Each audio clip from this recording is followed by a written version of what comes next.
I want to talk a bit about the budgets. In November 2014, we held our annual General Assembly and we presented our annual audit. Our annual audit can also be found on the sixnations.ca website. And it was brought to our attention that in last month's newsletter that we didn't include all of the information that we needed with respect to our annual funding. The annual audited financial statements are prepared in accordance to Canadian public sector accounting standards.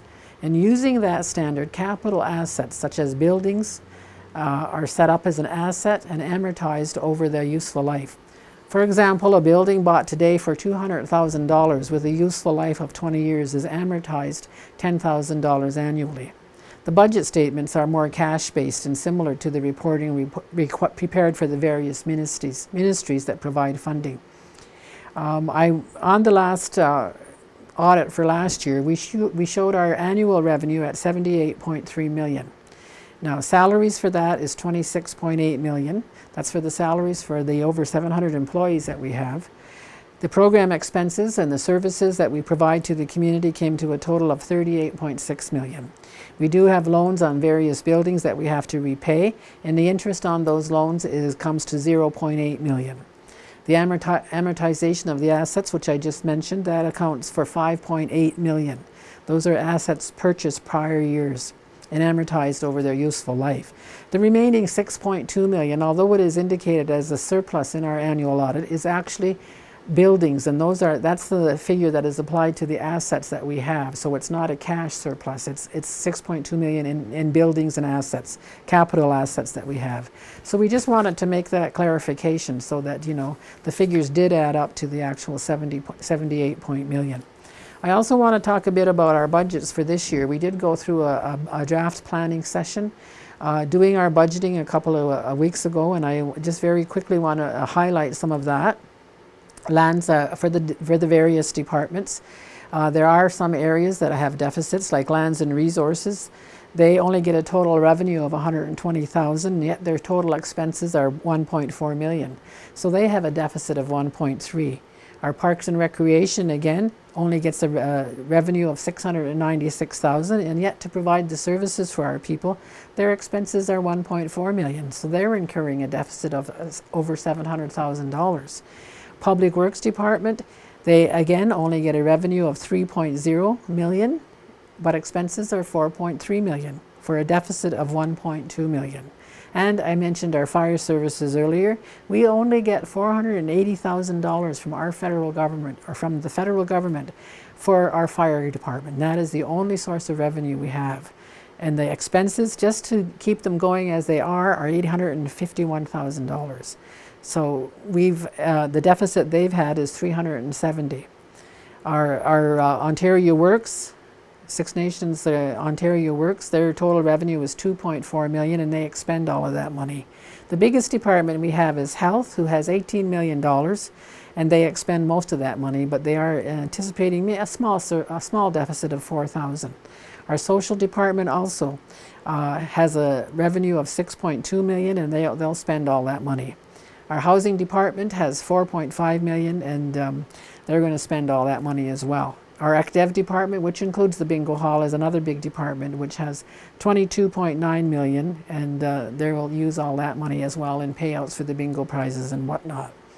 And our Central Admin, which includes Council, Finance, Admin, HR, IT, all of those kinds of things, their total revenue is $3.8, with total expenses of $3.9. and an estimated deficit of $105,000. So to consolidate all that, our total revenue for our budgets is $63 million. Our total expenses are $66 million, which leaves us with the anticipated deficit of 3.6, which includes all those deficits I mentioned. And that's why we then go to our OFNLP dollars, or our gaming dollars that we receive, to cover those deficits in lands and resources, parks and recreation, public works, and fire. Because as I mentioned earlier, the resources from the federal and provincial governments are just not sufficient enough to cover those deficits. So we've always had to look to our OFNLP dollars to cover those deficits. On our OFNLP dollars, we receive about $7.3 million on an annual basis. When we take the deficit money away that we require, we have a balance of about $3.6 million.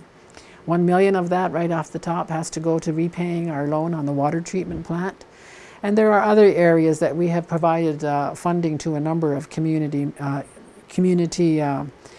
groups and organizations. Like we bought some land that we can use for public works. There's some that we are giving to Pan Am Games. We've allocated $100,000. We've allocated also $150,000 to the building of the new fire hall out of that money, in addition to $500,000 we had previously allocated.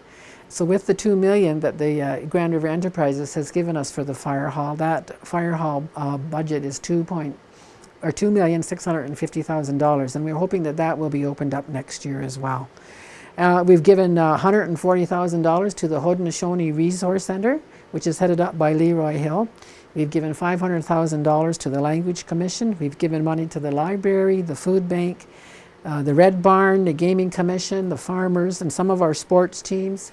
We're helping Six Arrows Studio to help get off the ground. They're going to help be promoting our local artists and also help promoting events in our community. There's also going to be an under-19 International World Lacrosse tournament here in September. We've allocated some money to them.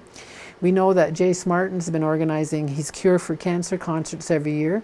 We're helping him a bit with some money. And then the Murdered and Missing Indigenous Women activities that I mentioned earlier, we want to allocate some dollars for that.